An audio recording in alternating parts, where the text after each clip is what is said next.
Hello students, हम लोग आज क्या पढ़ने वाले हैं? Newton's second law of motion, sorry Newton's first law of motion है ना। न्यूटन्स लॉज ऑफ मोशन को हम लोग स्टार्ट कर रहे थे। कल हमने law of inertia and inertia के बारे में पढ़ा था। आज हम लोग पढ़ने वाले हैं न्यूटन्स लॉज ऑफ मोशन का पहला लॉ, जो क्या था?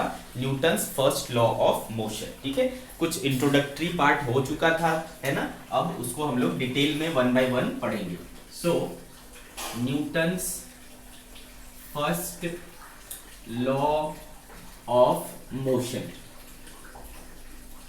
ठीक है बेटे, Newton's first law of motion क्या कहता है, ध्यान से समझें। तो बेटा मैंने जैसा कि आपको कल बोला था कि जो लॉ ऑफ इनर्शिया है, ठीक है, लॉ ऑफ इनर्शिया क्या था बेटा?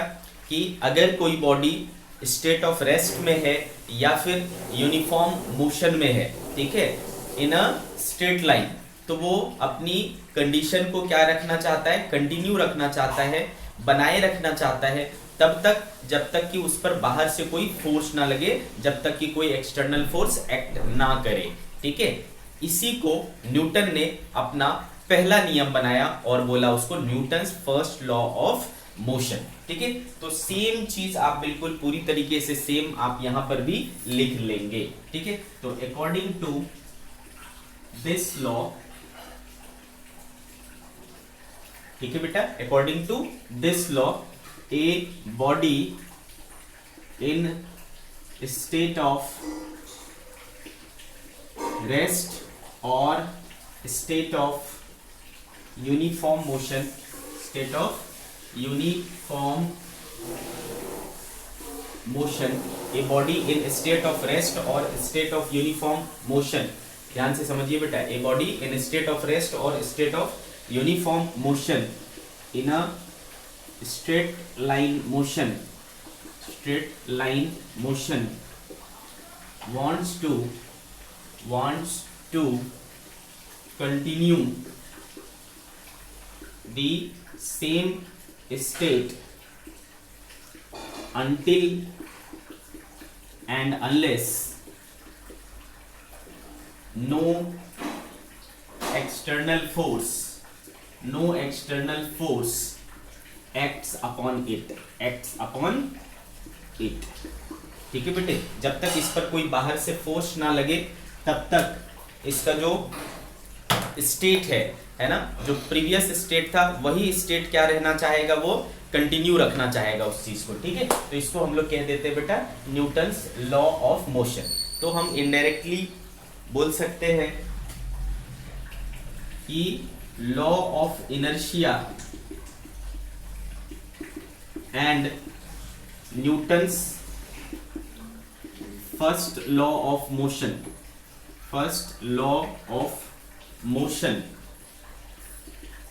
is same। ठीक है बेटा, दोनों क्या है? सेम है। आ रही बात समझ में? तो बेटे जो हमने लॉ ऑफ इनर्शिया यानी इनर्शिया के जो भी एग्जांपल्स हमने पढ़े थे, ठीक है, वो सारे एग्जाम्पल्स को आप Newton's first law of motion के बेस पर भी समझा सकते हो। ठीक है, कौन कौन से एग्जाम्पल पढ़े थे बेटा?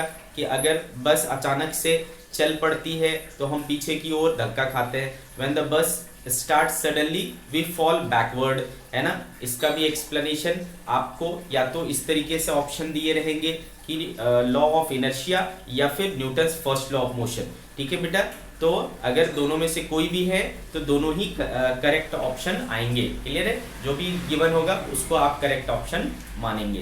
क्लियर है बेटा? सिमिलरली अगर एक मूविंग बस सडनली स्टॉप हो जाती है तो हम क्या होते हैं बेटा? फॉरवर्ड, सामने की ओर झुक जाते, सामने की ओर हमें धक्का लगता है। इसको हम लोग क्या कहते हैं बेटा?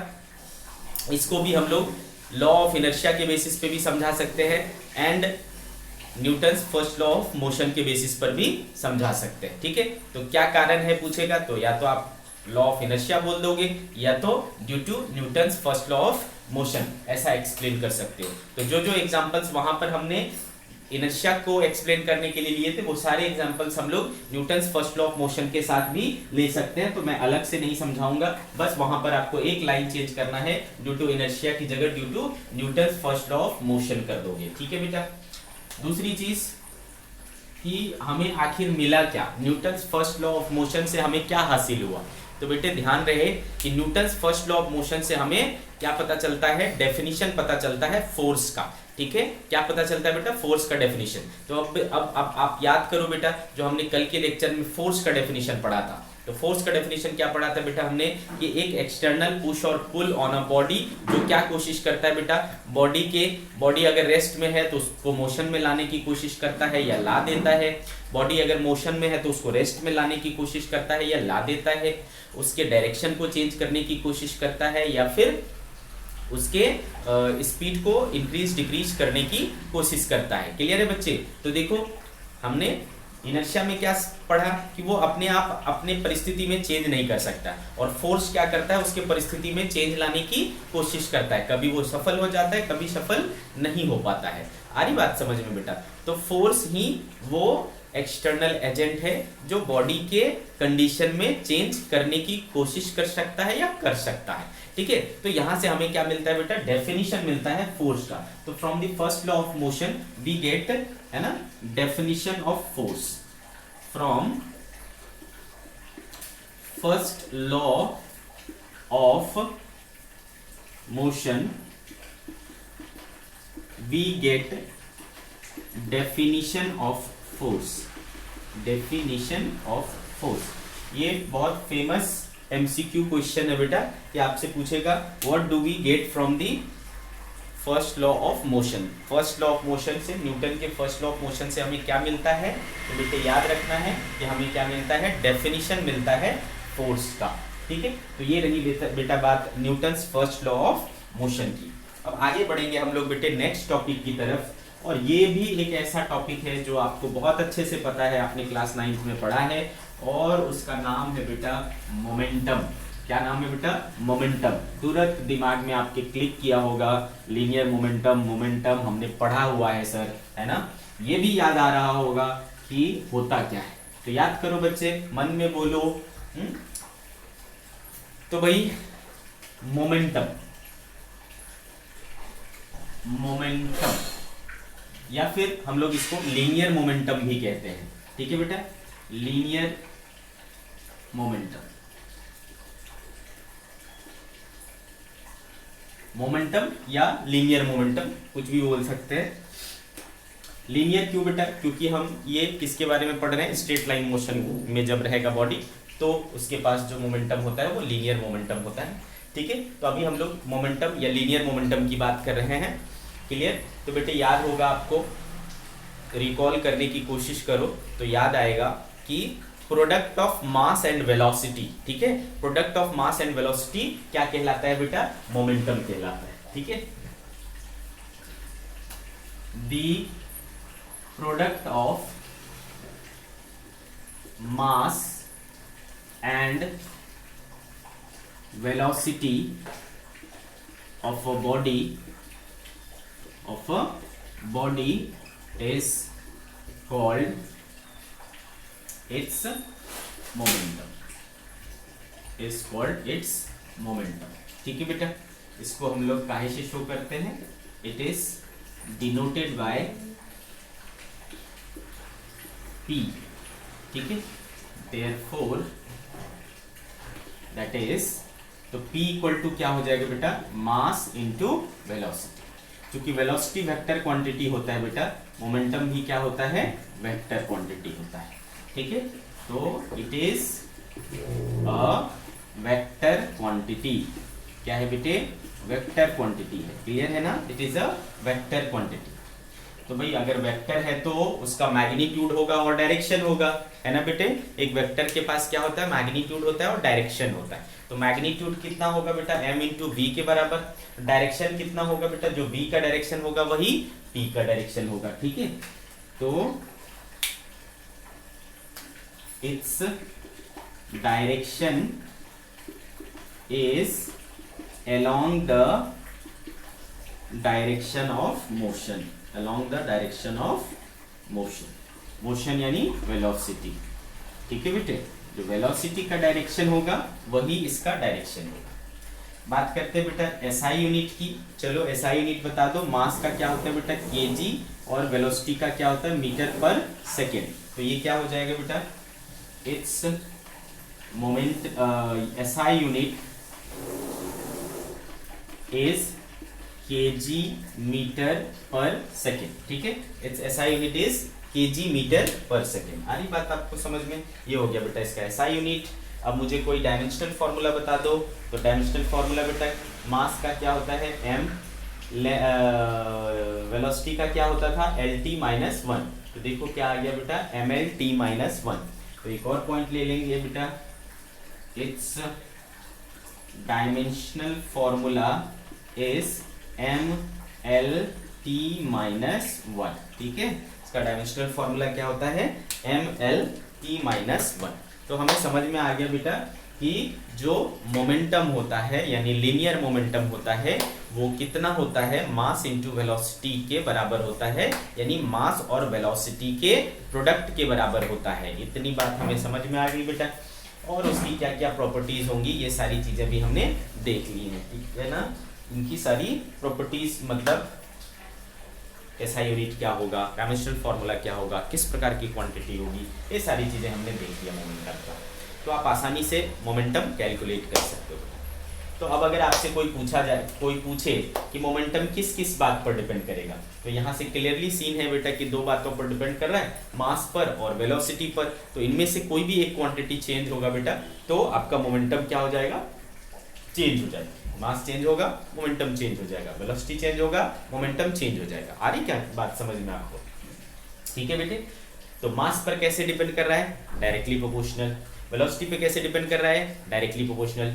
मास को डबल कर देंगे मोमेंटम डबल हो जाएगा, वेलोसिटी को डबल कर देंगे मोमेंटम डबल हो जाएगा। तो इस तरीके से हमें समझ में आ रहा है कि दोनों में से कोई भी एक चीज चेंज होने पर मोमेंटम चेंज हो जाएगा, ठीक है। तो जनरली अगर एक बॉडी है तो उसकी मास चेंज नहीं होती, या फिर मैं ऐसा बोल सकता हूँ कि दोनों प्रकार के केसेस हो सकते हैं। एक वेरिएबल मास प्रॉब्लम हो सकता है और एक फिक्स्ड मास प्रॉब्लम हो सकता है। तो जनरली मास अगर कांस्टेंट है, मास अगर फिक्स है तो बेटा है ना P किस पर डिपेंड करेगा, V पर डिपेंड करेगा। आ रही बात समझ में? ठीक है। तो अगर मोमेंट वेलोसिटी चेंज हुआ, ठीक है, अगर वेलोसिटी चेंज हुआ तो मोमेंटम में चेंज अपन कैसे निकालेंगे? ऑब्वियस सी बात है, वेलोसिटी चेंज होगा तो मोमेंटम चेंज हो जाएगा, और मोमेंटम चेंज हो जाएगा तो कितना चेंज होगा, अगर मुझे ये निकालना है तो हाउ टू फाइंड दिस। चलो, तो एक मेजर पार्ट होता है बेटा इसके, जो आगे हम लोग पढ़ेंगे Newton second law of motion, उसमें आपको ये बहुत इंपॉर्टेंट हो जाता है कि आपको मोमेंटम में चेंज निकालना आता हो, ठीक है। अगर आप मोमेंटम में चेंज नहीं निकाल पाओगे तो जो Newton second law of motion है उसको आप समझ नहीं पाओगे, ठीक है बेटे। तो इसको ध्यान से सुनना है और समझना है, ठीक है। चलो बात करते हैं change in momentum. Change in momentum, ठीक है बेटे। चेंज इन मोमेंटम की बात करते हैं।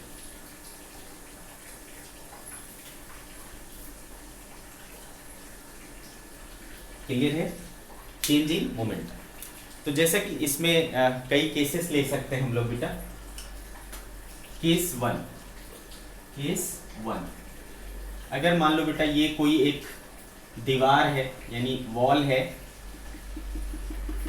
हमने एक बॉल लिया जिसका मास m है, इसको मैंने क्या किया बेटा v वेलोसिटी के साथ ऐसा फेंका, ठीक है बेटा, v वेलोसिटी से ऐसा फेंका, और मैं कहता हूं कि ये इससे टकराता है और टकराने के बाद ये सेम वेलोसिटी के साथ वापस आ जाता है, ठीक है बेटे, ध्यान से देखना, ठीक है। टकरा करके ये क्या होता है, सेम वेलोसिटी से वापस आ जाता है।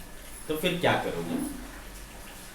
तो बेटा ये वाला जो वेलोसिटी है इसका वो क्या है, इनिशियल वेलोसिटी, ठीक है। This is initial velocity and this is final velocity. v initial और v फाइनल ऐसा बोल सकता हूँ। तो v इनिशियल को अगर मैं वेक्टर फॉर्म में लिखूं बेटा, ये डायरेक्शन क्या है i कैप और ये डायरेक्शन क्या है माइनस i कैप, है कि नहीं बेटा? ये क्या है? तो अगर मैं बोलूं कि बेटा P इनिशियल लिखो, यानी इनिशियल मोमेंटम, तो initial mass into initial velocity, तो मास तो सेम ही है बेटा। इनिशियल वेलोसिटी क्या है बेटा? vi cap, vi cap. तो ये हो गया बेटा initial momentum, equation number 1। Similarly मैं बोलूं कि बेटा P फाइनल कितना हुआ आपका, तो P फाइनल बोलोगे बेटा मास इनटू फाइनल वेलोसिटी, ठीक है? तो मास इनटू फाइनल वेलोसिटी क्या है बेटा? Minus vi cap, that is minus mvi cap, ठीक है? ये हो गया final velocity, sorry final momentum. जब भी आपसे किसी चीज का चेंज पूछा जाता है बेटा, तो चेंज का मतलब क्या होता है? फाइनल माइनस इनिशियल, ठीक है? चेंज का मतलब क्या होता है बेटा? Final minus initial. So what we want? Change in momentum. Del का मतलब क्या होता है बेटा? चेंज, और पी का मतलब क्या है? Momentum. So change in momentum कितना होगा? तो बेटा मैंने कैसा बताया आपको? Final minus initial. So what is final momentum? Minus M V I cap minus what is initial? M V I cap, ठीक है बेटे? देखो क्या हो गया? Minus 2mvi cap. Change in momentum कितना हो गया बेटा? Minus 2mvi cap. इसमें इसका मैग्नीट्यूड कितना है बेटा? मैग्नीट्यूड कितना है? 2mv, और डायरेक्शन क्या है? माइनस ऑफ आई कैप, ठीक है बेटे? माइनस ऑफ आई कैप मतलब प्लस आई कैप इस तरफ है बेटा, तो माइनस ऑफ आई कैप इधर हो गया। तो डायरेक्शन क्या हुआ इसका बेटा? टुवर्ड्स लेफ्ट, किस तरफ हुआ बेटा? तो चेंज इन मोमेंटम कितना हुआ? ट्वाइस ऑफ mv, है ना? ट्वाइस ऑफ mv, और डायरेक्शन क्या हुआ बेटा? Towards left. डायरेक्शन क्या हुआ बेटा? Towards left. तो आपको समझ में आया बेटे कैसे करना है ना? How to find. आपको बात तो समझ में आया होगा, क्लियर है? अच्छे से समझ में आ रहा है? आपको क्या करना है? Final momentum minus initial momentum निकालना है। बस एक ही चीज ध्यान में रखना है कि मोमेंटम को जो है वो आपको डायरेक्शन के साथ पुट करना है, क्योंकि वेक्टर है, ये वेक्टर है, तो आपको डायरेक्शन को भूलना नहीं है। डायरेक्शन भूलेंगे तो कहानी में ट्विस्ट आ जाएगा और आंसर आपका गलत आ जाएगा, है कि नहीं? तो इस चीज को ध्यान में रखना है, इसको भूलना नहीं है। ओके, तो ये एक तरीके का प्रॉब्लम हुआ बेटा, जब कोई बॉडी जो होता है वो सरफेस के परपेंडिकुलर टकराता है, और टकराने के बाद अगर सेम स्पीड से आया तो इस तरीके का सिचुएशन होगा। तो आप क्या देख रहे हो? जो पहले उसका इनिशियल मोमेंटम था, उसका अब ये क्या हो गया बेटा? डबल हो गया, ठीक है? आ रही कहानी समझ में? केस 2, दूसरा केस ले सकते हैं हम लोग। केस, अब कोई जरूरी नहीं है कि बेटा जितने स्पीड से टकराया था उतने स्पीड से ही वापस आए, ऐसा भी जरूरी नहीं है। अगर ऐसा हुआ तो क्या करेंगे? अगेन मान लो बेटा ये वॉल है, इसको हमने क्या किया? m, इसको u स्पीड से फेंका, और ये टकराने के बाद मान लो किस स्पीड से आता है? v स्पीड से आता है, ठीक है बेटा? u स्पीड से फेंका, v स्पीड से वापस आया, ठीक है? तो यहाँ पर मुझे बेटा बता दो, अब तो मैं सीधा सीधा कर सकता हूँ। इनिशियल मोमेंटम बता दो बेटा, m इंटू यू, है ना? मैग्नीट्यूड हो गया। डायरेक्शन देखो किधर है बेटा? इस तरफ है, ठीक है? इस तरफ है, तो मैं क्या लिख सकता हूँ बेटा? प्लस आई कैप। सिमिलरली बेटे P फाइनल, मास कितना है? m, वेलोसिटी कितना है? v, डायरेक्शन क्या है बेटा? Opposite to positive X axis, तो माइनस आई कैप हो जाएगा। तो डेल P कितना हो जाएगा बेटा? देखो P final minus P initial, so P final is minus mv I cap minus mu I cap, ठीक है बेटे? तो ये हो गया देखो माइनस mv प्लस u आई कैप, ठीक है बेटे? माइनस mv प्लस u आई कैप, ये आ गया आपका चेंज इन मोमेंटम। क्लियर है बेटे? अगर अलग अलग हुआ तो हम ऐसा कर लेंगे। केस 2 समझ में आ गया बेटा? अब ऐसा भी जरूरी नहीं है कि बेटा हमेशा ये परपेंडिकुलर टकराए, है ना? ऐसा जरूरी है क्या? नहीं, बिल्कुल भी जरूरी नहीं है ऐसा। तो अगर कुछ एंगल पर गिरे तो क्या करेंगे बेटा? ठीक है, कुछ एंगल पे गिरे तो क्या करेंगे? सी। केस 3, केस 3, अगर मान लो किसी बॉल को मैं ऐसा फेंक रहा हूं, ठीक है? मान लो m है और वेलोसिटी कितना है इसका बेटा? v। तो बेटा जब ये आप इस तरीके से हिट करोगे ना, तो ये बिल्कुल क्या रूल फॉलो करेगा बेटा?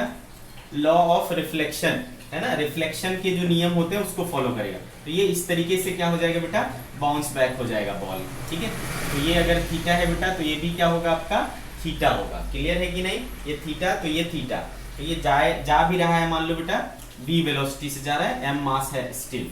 ठीक है, तो ऐसा सिचुएशन रहा अगर, तो फिर आप क्या करोगे। ठीक है बेटे, ऐसा सिचुएशन रहा तो आप क्या करोगे। तो देखो कैसे करना है। तो बेटा ये ऑब्वियस सी बात है, अगर ये मास इंटू वेलोसिटी करूंगा तो ये मुझे क्या दे देगा बेटा, इनिशियल मोमेंटम दे देगा। कितना बेटा, m इंटू वी। ठीक है, ये क्या हुआ बेटा, इनिशियल मोमेंटम हुआ m इंटू वी। अब देखो अगर ये थीटा है बेटे, अगर ये थीटा है तो ऑब्वियसली ये भी क्या होगा, थीटा होगा, है ना।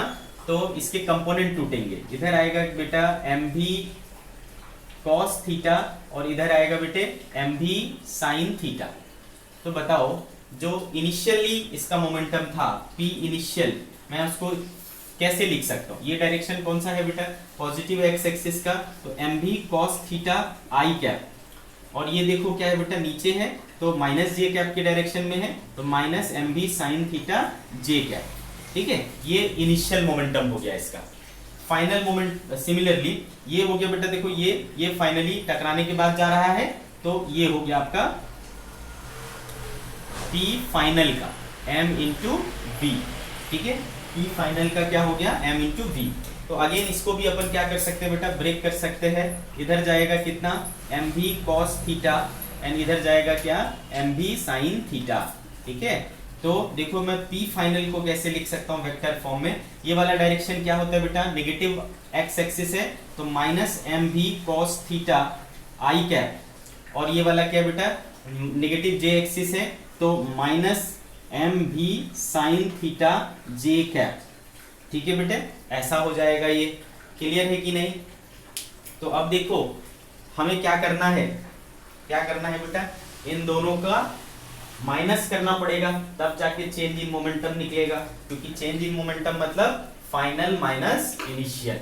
ठीक है कि नहीं। तो चलो फाइनल माइनस इनिशियल करके देखते हैं। ठीक है बेटे, therefore del P equal to क्या हो जाएगा बेटा, P final minus P initial. So what is P final, minus M B cos theta I cap minus M B sine theta J cap, minus M B cos theta I cap minus M B sine theta J cap. ठीक है बेटे, तो देखो ये minus M b और ये minus M B cos theta आई cap है ना, एडअप हो जाएगा, तो minus two m B cos theta आई कैप प्लस ये minus M B sine theta जे कैप, और ये माइनस माइनस क्या हो जाएगा बेटा, plus m B sine theta जे कैप। तो ये plus m B sine theta और ये minus M B sine theta जे कैप आपस में कैंसल आउट हो जाएगा बेटा। तो क्या बच रहा है देखो, minus twice of M B cos theta I cap del P equal to. ठीक है बेटे, डेल पी इक्वल टू। अब अगर इस चीज को आप ध्यान से देखोगे बेटा तो क्या पाओगे कि मोमेंटम में जो चेंज हुआ ना वो बेसिकली इस पर डिपेंड कर रहा है। कौन सा वाला, M B cos theta M B cos theta. ठीक है, एम बी कॉस थीटा जाने का और एम बी कॉस थीटा आने का। तो बेसिकली अभी भी पहले जैसा होता था, एम बी से जाता था एम बी से आता था तो 2 एम बी हो जाता था। अब भी वही हो रहा है, क्या एम बी कॉस थीटा से गया एम बी कॉस थीटा से आया तो कितना हो गया देखो 2 एम बी कॉस थीटा। तो बेसिकली क्या समझ में आ रहा है बेटा कि हमें किस कंपोनेंट से मतलब होता है, जो उसका परपेंडिकुलर वॉल के ऊपर जो परपेंडिकुलर कंपोनेंट होता है उससे ही हमें मतलब होता है कि नहीं बेटे। ठीक है, जो वॉल के ऊपर परपेंडिकुलर कंपोनेंट होता है उससे मतलब होता है। ठीक है, M B cos theta M B cos theta. ठीक है, बाकी जो पैरेलल कंपोनेंट होता है वो एक दूसरे को कैंसल आउट कर देता है, तो उसका झंझट ही नहीं है। ठीक है बेटा, तो डेल पी इक्वल्स टू क्या हो जाएगा बेटा, twice of M B cos theta. Direction क्या होगा, डायरेक्शन क्या होगा देखो, लेफ्ट, टुवर्ड्स लेफ्ट है ना। डायरेक्शन माइनस मतलब क्या हो, माइनस ऑफ आई कैप मतलब क्या होगा, टुवर्ड्स लेफ्ट हो गया। तो यहाँ से देखो हमने तीनों ही केसेस पढ़े, जिसमें कुछ एंगल पे पढ़े तो क्या होगा है ना, डायरेक्टली आए तो परपेंडिकुलरली गिरे तो क्या होगा है ना, ये सारी चीजें हमने देख लिया। ठीक है बेटा, तो बेसिकली केसेस अलग हो सकते हैं, लेकिन जो नहीं बदलेगा वो क्या है कि हमको P final minus P initial करना है। किस चीज के लिए? डेल P निकालने के लिए। डेल P क्या है बेटा? Change in momentum. ठीक है, तो अगर आप चेंज इन मोमेंटम निकालना सीख गए तो एक बहुत बड़ा पोर्शन आपका कंप्लीट हो जाता है, बहुत बड़ा काम आपका हो जाता है। ठीक है, तो now we will do few examples.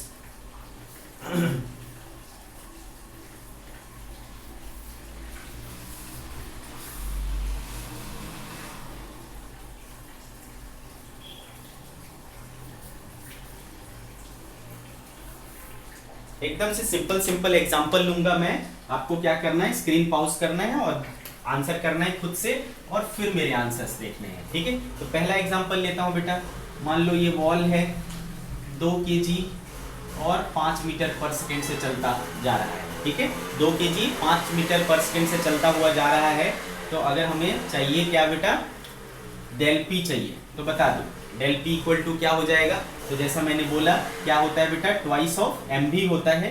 तो 2m कितना है बेटा? 2, और v कितना है? 5। तो कितना हो गया बेटा? 20 kg मीटर पर सेकेंड। ये क्या हुआ इसका बेटा? मैग्नीट्यूड। ठीक है, डायरेक्शन क्या होगा बेटा? टुवर्ड्स लेफ्ट, है ना? ऐसा आ रहा था, तो टकरा के किधर जाएगा बेटा? लेफ्ट साइड जाएगा। आगे क्या बात समझ में? तो देखो ये पहले टाइप का एक एग्जांपल हमने कर लिया। ठीक है, अगर मैं बोलूं बेटा कि मेरे पास 2 kg का है, ये 10 मीटर पर सेकेंड से जाता है, और टकराने के बाद इसकी स्पीड क्या हो जाती है बेटा? 5 मीटर पर सेकेंड हो जाती है। क्या हो जाती है? टकराने के बाद 5 मीटर पर सेकेंड हो जाती है। तो फिर क्या करेंगे बेटा? तो बेटे देखो इनिशियल मोमेंटम क्या हो जाएगा? 10 और 2 20 kg मीटर पर सेकेंड हो जाएगा, है ना? 20 kg मीटर पर सेकेंड, है ना? डायरेक्शन क्या है बेटा? टुवर्ड्स राइट, मतलब प्लस आई कैप ले सकते हैं।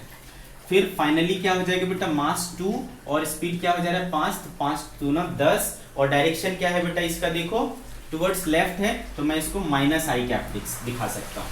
तो therefore del P equal to क्या हो जाएगा बेटे? P final minus P initial. P final is 10i minus 20i। तो देखो क्या आ गया बेटा? Minus 30i। So del P पूरा वेक्टर फॉर्म में क्या हो गया? इतना मैग्नीट्यूड चाहिए, सॉरी ये पूरा वेक्टर हुआ। अगर मैग्नीट्यूड चाहिए तो दिख रहा है बेटा 30 kg metre per second, minus I cap क्या शो कर रहा है बेटा? टुवर्ड्स लेफ्ट, यानी टुवर्ड्स नेगेटिव एक्स एक्सिस। ठीक है, तो देखो हमने मैग्नीट्यूड, डायरेक्शन सब फाइंड आउट कर लिया। क्लियर है बच्चे आपको?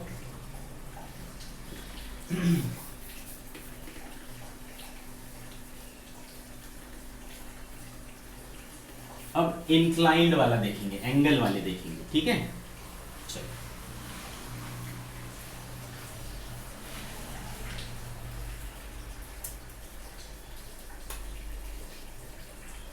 अब मान लो बेटे अगेन एक वॉल है, इस पर 2 kg का है ना, और 10 मीटर पर सेकेंड से आ रहा है, और ये एंगल है सपोज, ये एंगल है सपोज 37 डिग्री। ठीक है बेटे, कितना है? 37 डिग्री। और ये 37 डिग्री के साथ ही रिफ्लेक्ट होकर के चला जाता है सेम स्पीड से 10 मीटर पर सेकेंड से। ठीक है बेटे, 10 मीटर पर सेकेंड से ही रिफ्लेक्ट होकर के चला जाता है। अब अगर आपसे पूछा जाए कि बताओ डेल P कितना होगा, तो आप क्या बोलोगे बेटे? है ना, क्या बोलोगे? तो इसमें आपने डायरेक्टली देखा है, क्या देखा है बेटा? कि मैग्नीट्यूड इसका क्या होगा? 2mv cos ऑफ थीटा होगा, है ना? 2mv cos of theta. Clear है? तो बेटे 2 मास इज 2, v इज 10, और cos थीटा cos 37। ठीक है ना, cos 37। तो बेटे ये देखो क्या हो गया? 2 2 जा 4, 10 जा 40, एंड cos 37 क्या लिख सकता हूं मैं? cos 37 क्या हो जाएगा बेटा? 4/5 हो जाएगा, क्या है ना? 4/5। तो 5 से 8 गया बेटा, 8 4 जा 32। तो देखो कितना आ गया? 32 kg मीटर पर सेकेंड। ये आ गया डेल P। ये क्या आया बेटा? मैग्नीट्यूड आया। डायरेक्शन किधर होगा? Towards left. क्लियर? क्यों होगा टुवर्ड्स लेफ्ट बेटा? इस तरीके से आया, इस तरीके से जाएगा। क्लियर है कि नहीं? 32 kg metre per second del P। तो देखो यहाँ हमने कर लिया। हमें फॉर्मूला नहीं याद रहता तो हम कोई दिक्कत नहीं है, हम इसको क्या करेंगे बेटा, कंपोनेंट्स में तोड़ लेंगे। ये 37 डिग्री है तो बेटा ये भी 37 डिग्री होगा, ठीक है। तो इधर जो एम भी है वो इधर क्या हो जाएगा, एम भी cos 37, और इधर क्या आ जाएगा, एम भी sin 37, ठीक है बेटे। सिमिलरली ये इधर आ रहा है तो एक कंपोनेंट इसका इधर एम भी cos 37 और एक इधर आएगा क्या, एम भी sin 37, ठीक है बेटा। तो जो पैरेलल कंपोनेंट है वो एक दूसरे को क्या करता है, कैंसिल कर देता है, और ये जो परपेंडिकुलर कंपोनेंट है ये एक दूसरे को क्या कर लेता है, ऐड अप कर लेता है। तो देखो mb cos 37 और mb cos 37 क्या हो गया, 2mb cos 37। तो अगर हमें फॉर्मूले नहीं याद रहते हैं तो कोई प्रॉब्लम नहीं है, मैं तो कहता हूँ याद ही क्यों करना, जरूरत ही नहीं है, हमें समझ में आ रहा है, ठीक है बेटे। तो इस तरीके से अपन क्या कर सकते हैं, change in momentum find out कर सकते हैं, ठीक है, change in momentum find out कर सकते हैं। Very good. नाउ सी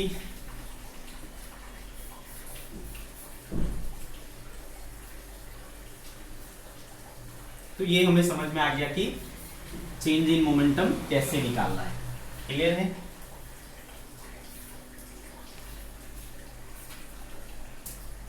अब देखो बेटा, अगर आपको चेंज इन मोमेंटम समझ में आ गया तो आपको अगले लॉ ऑफ मोशन पर लेके चलता हूं मैं, जो कि क्या है बेटा, Newton's second law of motion. अब बेटे जैसा कि हमने देखा कि अगर ये एक बॉल है ना, और हमने एक बॉल को इसके ऊपर मारा तो बॉल क्या हुआ बेटा, रिटर्न बैक हुआ, ठीक है, बॉल क्या हुआ, रिटर्न बैक हुआ।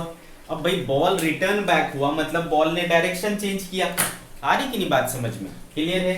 बॉल ने क्या करा, डायरेक्शन चेंज करा। अब आप ही बताओ बेटे, क्या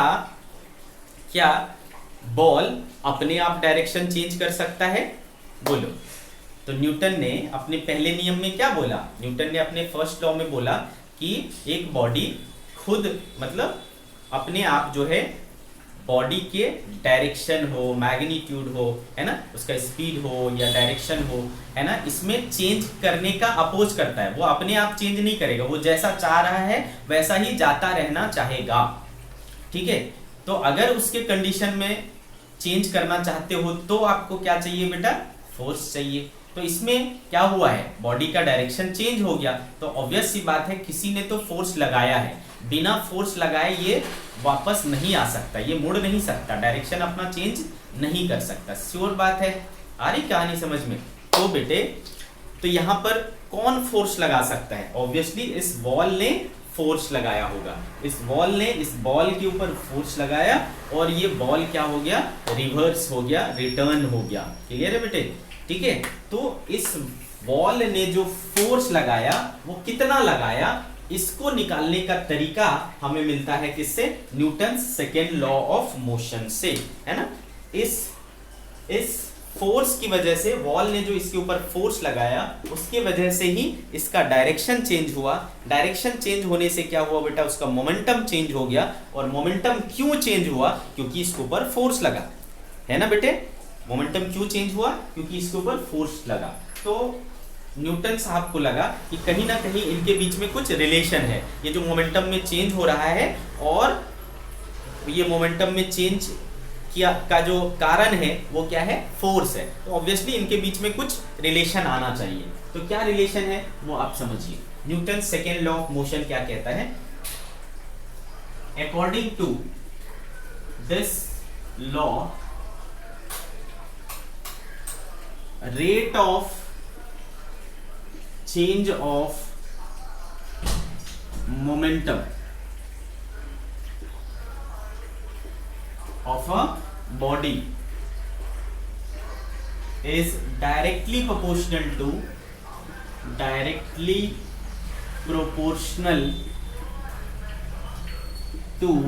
ठीक है बेटा, according to this law rate of change of momentum of a body is directly proportional to the force applied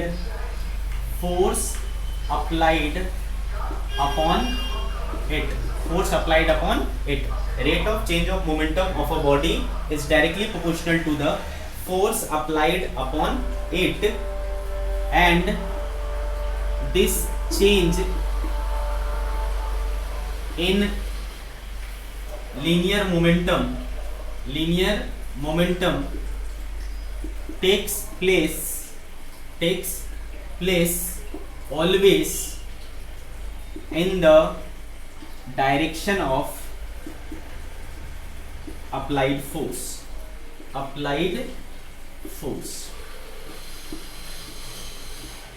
ठीक है बेटे, क्या बोल रहा है देखो ध्यान से पढ़ो। Rate of change of momentum में जो चेंज हो रहा है उसका रेट, यानी कितने स्पीड से वो चेंज हो रहा है। रेट मतलब क्या बेटा, टाइम से डिवीजन। ठीक है, मैंने हमेशा बोला है कि कभी भी मैं रेट बोलूं तो उस क्वांटिटी को आप टाइम से क्या कर दो, डिवाइड कर लो। ठीक है, उस क्वांटिटी को आप टाइम से डिवाइड कर लो। ठीक है, तो rate of change of momentum मतलब चेंज इन मोमेंटम का रेट, यानी speed of changing the momentum जिस स्पीड से चेंज हो रहा है वो हमेशा किसके प्रोपोर्शनल होता है, फोर्स के प्रोपोर्शनल होता है। ये तो हो गई उसके मैग्नीट्यूड की बात। डायरेक्शन, अब ये मोमेंटम चेंज किस तरफ होगा, तो बेटा मोमेंटम में जो चेंज होगा वो हमेशा उस डायरेक्शन में होगा जिस डायरेक्शन में फोर्स अप्लाई करेंगे। जैसा बॉल क्या करेगा बेटा, इस डायरेक्शन में फोर्स अप्लाई करेगा, तो बॉल के मोमेंटम में चेंज किस तरफ होगा बेटा, है ना, लेफ्ट साइड होगा। ठीक है, तो ये इसका स्टेटमेंट है Newton second law of motion का। What is the statement of Newton second law? ठीक है, according to this law rate of change of momentum is directly proportional to the force on the body, and the change in momentum of the body always takes place in the direction of applied force. force जिस direction में apply होगा उसी direction में ये change होगा। तो ये कहानी रही भाई Newton second law of motion. तो इन्होंने जो स्टेटमेंट लिया था बेटा उसको मैथमेटिकली हम लोग कैसे लिख सकते हैं, मैथमेटिकली, ठीक है बेटे, इसको हम इस तरीके से लिख सकते हैं क्या कि फोर्स जो है वो क्या है, चेंज इन मोमेंटम मान लो डेल पी हुआ और टाइम कितना लगा बेटा, डेल टी, तो del P by del T क्या हो जाएगा बेटा, फोर्स हो जाएगा। ठीक है कि नहीं, तो ये हो गया बेटा फोर्स का ये। ठीक है, ये वाला जो फोर्स है वो क्या कहलाएगा बेटा, एवरेज फोर्स कहलाएगा। क्या कहलाएगा, average force. Del P by del T ये क्या दे देगा बेटा, एवरेज फोर्स दे देगा। इसी प्रकार से याद करो बेटा, अगर हमें किसी चीज का इंस्टेंटेनियस क्वांटिटी निकालनी होती थी तो हम क्या करते थे, टाइम इंटरवल को निग्लेक्ट किया करते थे, टाइम इंटरवल को बहुत छोटा कर दिया करते थे, तो हमें इंस्टेंटेनियस फोर्स मिलता था। अगर मैं क्या कर लूं बेटा, limit del T tends to क्या कर लूं, 0 कर लूं, del P by del T. ठीक है बेटा, तो इस चीज को याद करो। हम लोग अक्सर क्या लिखा करते थे, dp by dt, dp by dt। Clear है बेटे, दैट मीन्स कि अगर आपके पास मोमेंटम है उसको टाइम के साथ एक बार डिफरेंशिएट करो तो what you will gate, that is force. ठीक है, अगर मैं मोमेंटम को एक बार डिफरेंशिएट करूं तो मुझे क्या मिल जाएगा बेटा, फोर्स मिल जाएगा। क्लियर है, तो this is all about the Newton's second law of motion. ठीक है बेटे, Newton second law of motion क्या मिल गया, P equals to F equals to dp by dt, या फिर F average equals to del p by del t। अच्छे से समझ में आ रहा होगा सभी बच्चों को, ठीक है ना। तो चलो, तो ये यहाँ तक की बातें तो हो गई कि फोर्स निकालना कैसे है। तो फोर्स निकालना है तो बेटा चेंज इन मोमेंटम में टाइम से डिवाइड करो, या फिर मोमेंटम अगर एक टाइम का फंक्शन है, टाइम के फंक्शन के रूप में गिवन है, तो आप उसको टाइम के साथ एक बार क्या कर लो, डिफरेंशिएट कर लो, you will get the force. ठीक है बेटे, फोर्स मिल जाएगा आपको। तो इतनी कहानी समझ में आ गई। अब देखो बेटा, सिंस F इक्वल टू क्या आ गया बेटा, dp बाय dt आ गया। ठीक है ना। ऑल्सो हमने अभी अभी पढ़ रखा है कि P बराबर क्या होता है बेटा, m इंटू v होता है।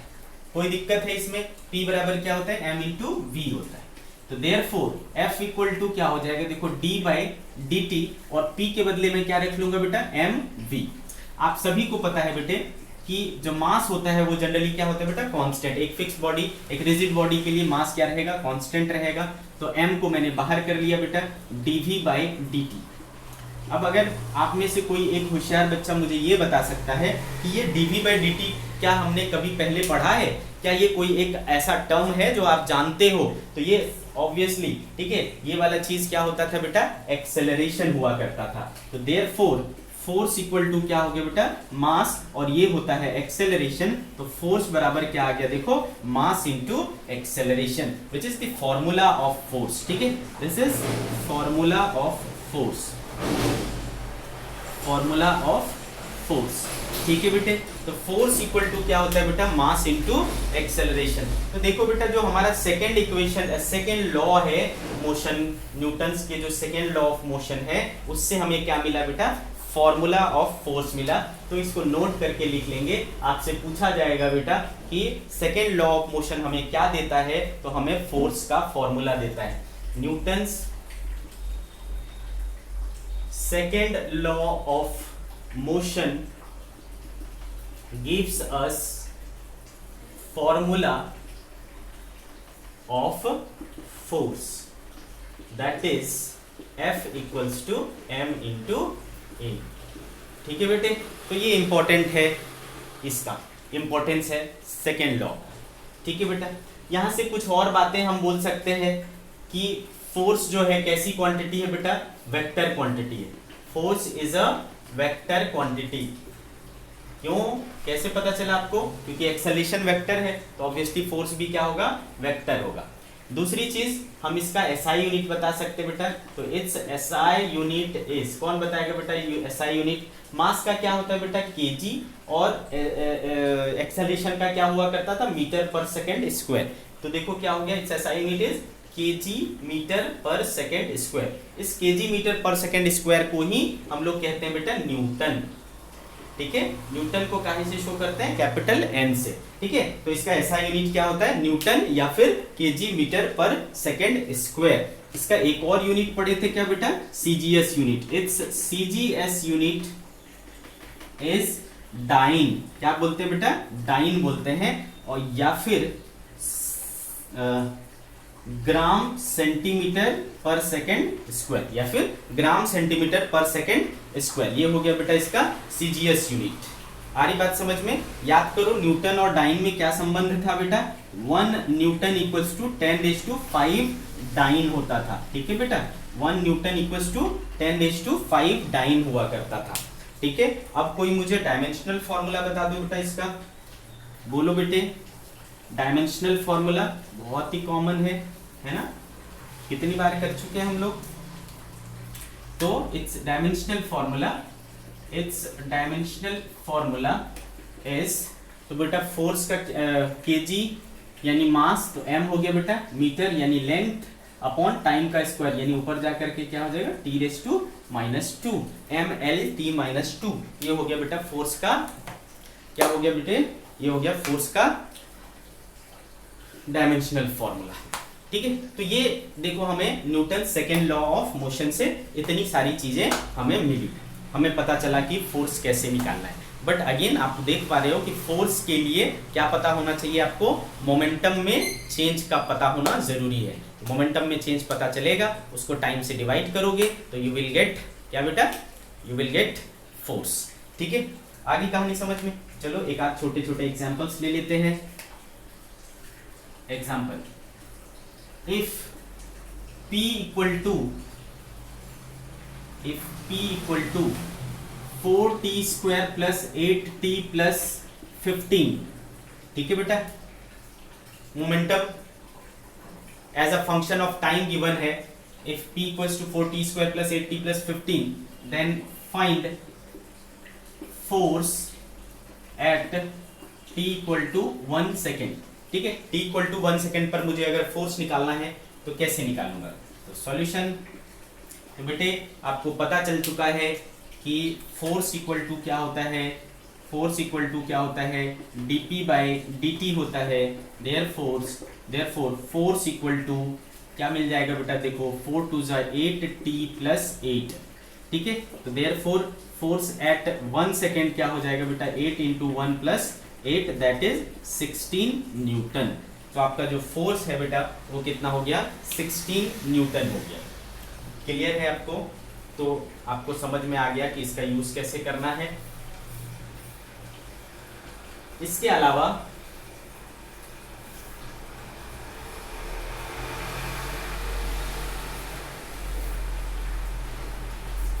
अगर मैं एक ग्राफ ड्रॉ करूं बेटा,